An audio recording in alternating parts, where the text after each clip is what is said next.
Some people, they build pretty fast. They like to move quickly, and then you have people who somewhat go into analysis paralysis. They analyze forever. But I would say that when I'm talking about myself here, I would say for a strategic thinker, we do both. We do it with a purpose. We don't do it just to do it. My goal here today is to show how anyone can approach various problems, or even go through decision making with a sharper, more strategic mindset. Even if it's not something you're naturally inclined to do, I feel that it's possible to learn how to think this way and utilize it when you might be inclined. Like if you're not naturally inclined, sure, but let's say it's push comes to shove, you're in a situation where you find yourself needing to strategize or come up with a plan. I'd like to take a moment, or the next few moments, to talk about how I do that and how that benefits me in my life. The first question that I really want to answer here is, what is strategic thinking itself? A lot of people think, it has to do with being intelligent or smart, if you will, or that it requires a degree of experience. But for me, from my point of view, it's just about being able to see everything. It's like if you're playing chess, you can see the entire board.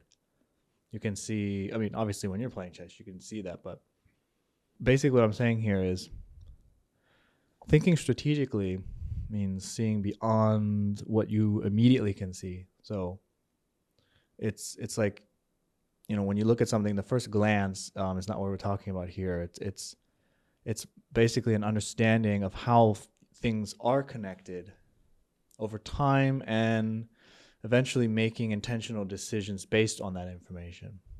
So sometimes in my life, for example, there have been cases where I guess you can call it, like, let's talk about chess. Well, not chess the game itself, but let's just think of it as a game. There are often times where I'll make decisions or I'll make moves that people around me, they don't understand. They didn't understand at the time. But basically, being able to look ahead, it basically paid off later. Actually, the first thing that comes to mind, this isn't the best example, but the first thing that comes to mind is like when I'm going to the gym. People want to give me their input on how they do things, or they tell me to watch videos, or do this or that, or, well, if you want immediate gains, if you want immediate results, you should do this. And what I've noticed is, well, first of all, those don't work for everybody, and they don't necessarily work for me. And for me, what I did is, I just looked at what other people can achieve over time. I noticed patterns there, and I also realized that there are different body types, etc. And people have, just knowing the human body, knowing that we have different hormones that are being released in different ages, and different people have different levels of these things, and that certain types of training don't really work for certain people. And what I'm also saying is, like, our muscle groups are also built differently, and it's about genetics too. So you have to basically already understand how your body works and how your body reacts to certain movements. And so knowing this already, just living my life, I was able to connect the dots there. And basically I followed my own plan, and while it looked like I was moving more slowly or just going completely different from how the mainstream would do things, it paid off for me later on, because I was able to go beyond not beyond my potential, but like, I was able to perceive what my potential was and get there. Or rather, I was able to achieve better results doing things the way that I knew was best for me. This isn't just the working out, it's also the prep. You have to know, my cycles. I made up my own cycles and routines, and the types of workouts you do, and what you eat is a big part of it, and when you eat, and your sleep, and all these different things, and maybe even taking supplements, if you will. That's not the best example. I could probably come up with something better, but I'll save that for later. So there's what I call, I'm going to call it three, I guess, core abilities of strategic thinking, or having a strategic mind. The first and most important one for me, Well, what I mean is, I guess, not important for me, but the one that seems very significant, but also is more subconscious, is pattern recognition. So, what pattern recognition is for me is noticing repeated behaviors, or for example, when I'm looking at like how people behave, for example, or how results occur, or when I do a lot of trading and investing, so looking at market shifts and understanding what those mean and what the potential for those movements are, and looking at internal cycles of things. So what I do want to point out is you don't need to know everything. In fact, for me, that would just bog me down. You just need to be able to more or less spot what matters, and know where to look, so to speak. Just to give an example, I'll use the market. I'm talking stock market, and this applies to like all markets, like crypto markets or something like this. I started to basically, I mean, these days with algorithmic trading, it's very difficult to sort of predict the market. So I'm not claiming that I can predict the market, but it's definitely easier to know when to, for example, buy or sell something, or go long or short on a stock. When you sort of you look at the volatility, first of all, you look at the amount of liquidity. You also look at the sentiment. So for me, it's like when I see something's oversold and I see the sentiment is just people are extremely fearful. This isn't something new that I came up with. Like, I mean, people know this.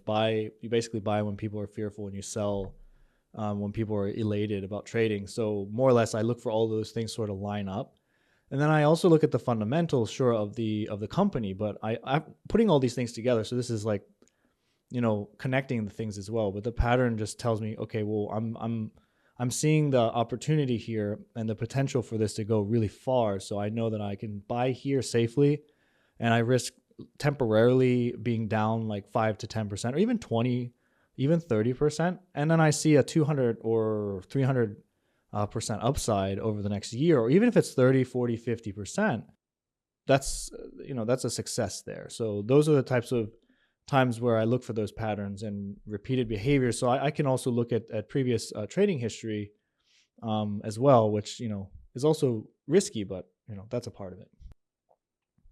So the second thing that I would look at here is scenario thinking. So basically, being able to more or less visualize in your imagination multiple outcomes before taking any action. I can do this in the moment, but also this is something that I think is very useful to try to get used to doing just in general. So when you're about to do, like if you're planning something, just think about how more or less what could happen, instead of just like I feel a lot of people get stuck on looking at what they want to happen. And obviously that's the probability of that is not very high in a lot of cases. So it's better to just be aware of the other possible outcomes before taking any action. So for example, if I do X, then A might happen, but what if B happens instead? So more or less, I mean, this sounds really simple to me, and I'm not claiming that it is or isn't. I'm just saying this is something, if you're not used to doing it, that's more or less the key here. So you basically use if then else, or if then and then the result in a chain, or I guess you could call it a conditional. When you think through the key decisions, so the big decisions, not every small decision. I mean, you could theoretically, but I don't advise that. For me, like this is, I'm going to keep using the markets. I think today that'll be the subject I'll use. Like people tend to rush in and rush. They for example, you see a stock going up really fast, and you think, okay, well then I need to get in here. I mean, it's fear of missing out, sure, but it's also basically, you just you get this gut feeling like, oh, it's going to keep going, and you want it to. I mean, it's a lot of it is basically what you want to happen, but there are a lot of traps out there. I mean, with the algorithmic trading, just generally, people are not. It's not that easy. I mean, obviously, if it were that simple, everyone would be rich. So there are a lot of cases where that happens. You buy, and then the price plummets and even goes even lower than where it started, and then now either you're stuck. You either sell and take a huge loss, or you hold it, I guess, if assuming that the company is going to go back up again, but you might be out of that money for another year or two, or it could take a decade even to get back to where you started. So the point here is there's a lot of cases where I go, well, yeah, but what if, like I just said, like what if I buy here and then, the price goes down really fast? So I take different precautions for this, of course, but also just the point is here is being able to look at other scenarios and think, okay, well, yeah, but what if this happens or what if that happens? Now, this might sound like it creates a lot of fear. It might for some people, and it might look like hesitancy. And while it does look that way, it's just for me, it's like this is exactly the point. Like this is how you strategize. This is how you get ahead of other people because the majority are thinking the same way. And the whales, as we call them in trading, basically the people who own a lot of stock and they move the market, the market movers, they know all of this. So they're always going to be 5 or 6 steps ahead of you. And it's impossible to think the way they do because they're always basically, it doesn't matter. Like, I mean, if they see a lot of people buying, they're just going to sell and then flush the market. So that's kind of what I'm saying with scenario thinking. It's being able to basically, again, it's just looking at the if, then, and then what could happen after that. The third thing that I tend to do is basically knowing how to use resources. So you could call it resource mapping. It's basically knowing what you have. Okay, so it's knowing what you have, whether it's money, whether it's time, whether it's physical resources, anything like that. And also knowing and being aware of what you lack, so what you don't have. And then how can you bridge the gap between those two efficiently? Basically, good strategy doesn't just say, okay, go. You always have to ask yourself, what do I need in order to win? Or what do I need in order to be successful? What do I need in order to, get the results that I'm trying to get? So this is something I do, constantly. Anytime I start a new project, even if I'm starting a new job, I tend to work as in the past, I worked as a freelancer. So I was signing contracts, but it's the same thing there. It's like, how much am I going to earn per month? How much am I going to be able to allocate to other places? What types of resources do I require in order to do it, et cetera, et cetera. So it's basically saying, so I said earlier, like it's what do I need to win? But like in this case, it's what do I need to be successful in my job or in my work? And it's the same thing if I'm starting a startup. How much money or how many resources, whether it's people, money, time, how much do you have, and what is it going to require? I mean, you have to sit down and figure this stuff out. Okay, so because a lot of people, they get really excited, they're like, oh, I have this great idea, it's going to be worth $10 million, $100 million, and I know that we need this, this, and this, but they don't actually have those things available, and so they're just like, okay, well, let's just get started. Because some people do advise, like, the best way to do something, especially if you're like really hesitant and like basically always passing on ideas, is like just do something, do anything. And while I don't disagree completely with that, I'm not disagreeing with that at all. In fact, I'm saying, before you do that, you still can do a minimal planning and figuring out what resources you have available, what's available to you, and what do you need at least to get started. Okay, so maybe not necessarily what do you need in order to be successful, but what type of strategy can you create in order to at least get yourself started and then keep the progression moving without being bogged down. And I think one of the big issues that I notice is, you get, like I said, you get started, even if you figure, okay, I can last this long and I can get this far, but like then once you get there, you're stuck. You don't know how to move further. And instead of planning, you just kind of give up, or like it just kind of fizzles. And that's actually way worse in my opinion, because it's a big waste of time. And you've now, it's just hanging in the balance. I don't even know, if I could handle a situation like that very well, because I try to avoid that as much as possible. The next question I would ask, or that I would bring up, or rather, how can I put it, like I guess what I want to answer here today is, how can anyone, so like I said, like people like myself, I mean, this is something I do naturally. This is something I've done my entire life, sure, but it's also something that just comes naturally to me. But the question is, how can anyone start to think this way and think more strategically? So what I would say, the first thing I would do, I think a lot of us, we get tunnel vision, or we kind of get focused on this one small point in front of us, and we're not really zooming out and like looking at, okay, what's the bigger picture here? Okay, so what game am I playing? But like, what is the bigger game that I'm playing? And then once you've looked at that and you recognize, I guess you could say, let's call them dots on a map, or a mapping of dots. But the dots themselves, they just kind of sit there, right? They're just dots. They don't connect to each other in any way, shape, or form. You might look at them and think they're completely unrelated. But now your next step and what your job next is, what you should do is connect those dots. Figure out, okay, well, how, let's say you have dots A through Z, how can A and B connect, A and C? Or what if okay, maybe we don't use A yet, but I noticed that B, D, and E might connect together. And then you start sort of branching out from there, and create sort of a network of systems, smaller systems, in order to sort of feed and create the bigger system. The next thing I'd say to do is somewhat like I mentioned chess earlier, is to sort of try to learn. Now this, I don't know if this is something I can say that anyone can do just right away, but like learn how to think 2 to 3 moves ahead.